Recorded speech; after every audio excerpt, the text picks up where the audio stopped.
Salut à tous. Vous avez constaté que le décor a encore changé, mais c'est toujours notre ancien décor. Il faut bien que ça change de temps en temps. Donc, à cause de mon voyage, je n'ai pas pu publier la semaine dernière. Mais je suis là aujourd'hui. Vous vous rappelez de la sauce de taro, sauce jaune. Aujourd'hui, nous ferons une variante. C'est-à-dire, c'est la sauce jaune au gombo, qui est assez populaire au Cameroun actuellement, qui se mange avec le couscous de maïs.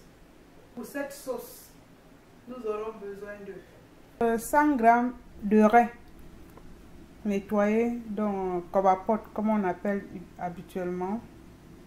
Je n'ai pas ma balance, donc on va le faire approximativement. Ici, environ 200 g de champignons.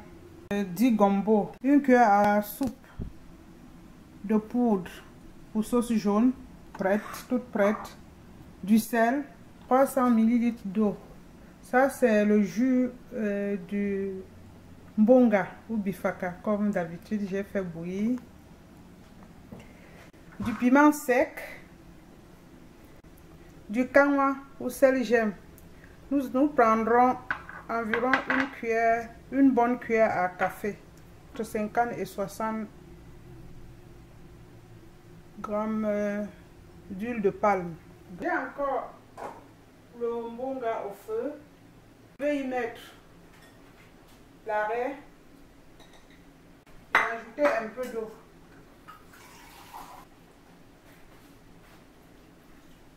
Légèrement, car cette eau va nous permettre plus tard de faire bouillir nos gombo. Dans une poêle, je vais déposer mes champignons.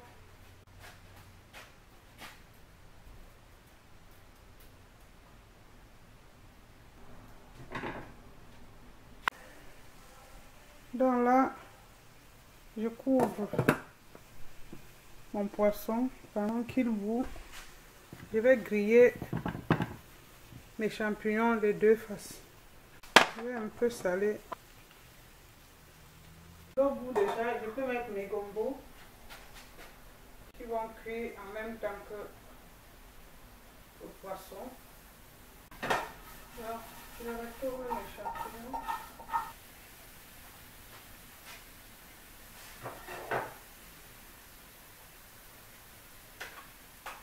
Je vais chauffer un peu mon huile.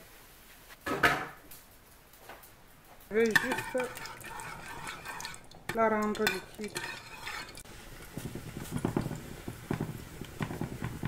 Vous pouvez utiliser du poisson fumé, de la viande de votre choix, pourvu qu'il n'y ait plus pas de gras. Je vois que je vais changer de marmite. Comme les gombos d'ici ne sont pas souvent trop tendres, je vais mettre une petite pincée de sel gemme pour l'aider à être un peu plus brillant. La casserole est petite. Je vais changer de casserole. Et là, je vais cuire ceci pendant environ 10 minutes. Je vais m'occuper de la sauce. Je vais utiliser aujourd'hui mon blender. Donc, je mets l'huile. Je mets le jaune.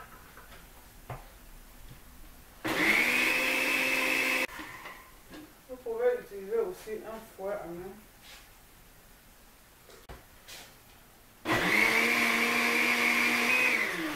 Je ne mets pas encore le sel parce que j'ai le sel dans le gombo, dans les champignons aussi. Piment sec, j'ai un piment rouge et un piment jaune. Là, je vais mettre déjà le jaune. Et puis je mets les condiments. Et je vais mixer de nouveau. La sauce est prête. Donc, voilà. Je pense que mon gombo est cuit. Je vais débarrasser mes champignons, les poissons avec le gombo. Et je vais laisser ceci refroidir. Pendant ce temps, j'ai mis cette petite casserole au feu. Et je vais faire un petit couscous pour pouvoir accompagner ma sauce. Je fais environ 200 ml d'eau. Au supermarché, j'ai trouvé la farine de maïs blanc. 2 $, je crois 2,40 $. Je vais diluer d'abord une demi-tasse et l'autre demi-tasse va être la poudre à diluer, à mettre après. 100 ml d'eau froide. L'eau bout, je vais devoir mettre le tout d'un coup et remuer. Normalement, il faut mettre d'une main et remuer avec l'autre. Là, c'est parce que je n'ai pas encore un trépied, donc j'ai la caméra avec moi. Ouais. Je pense que ça ressemble à une bouillie. Là, je vais ajouter encore peut-être 100 ml.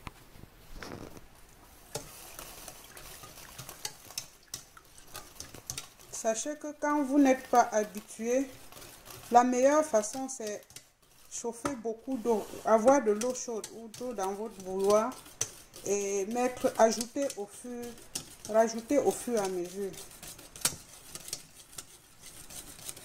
Couvrir quelques instants avant de rajouter la farine. Là, j'ai une demi-tasse de farine de maïs et là, je vais tourner vigoureusement pour avoir mon couscous. Vous allez m'excuser, je suis obligée de tourner avec une seule main. Là, je vais couvrir, baisser le feu, couvrir et laisser cuire ceci environ 7 à 8 minutes avant de tourner encore et servir. Mon couscous doit être prêt. Je vais vous montrer la consistance. Je pense que c'est bon là. Là, je prends une tasse que je trempe dans l'eau chaude. Donner la forme souhaitée. Bon, voilà mes 2 boules de couscous de maïs. J'ai mis le reste dans le papier aluminium. Celui que je vais garder. Avant ici notre sauce. Je mets les champignons. Je crois que c'est froid. Je mets. Vous voyez que on a là maintenant une sauce bouillante. Le gombo, vous le coupez comme vous le désirez. Même des quantités. Si vous aimez beaucoup de gombo, vous pouvez en mettre plus. Je vais la goûter pour voir s'il y a suffisamment de sel. L'autre piment, je l'ai fait bouillir avec les gombos et le poisson fumé. Là, c'est parfait. Je n'ai plus besoin de mettre du sel. Donc, je vais devoir servir. Voici ma sauce jaune au gombo accompagnée du couscous de maïs. Je m'excuse pour la qualité de la vidéo. Je ne pouvais pas manquer mes obligations. Donc, d'ici à ce que les choses se mettent en place, soyez indulgents s'il vous plaît. À bientôt. Merci.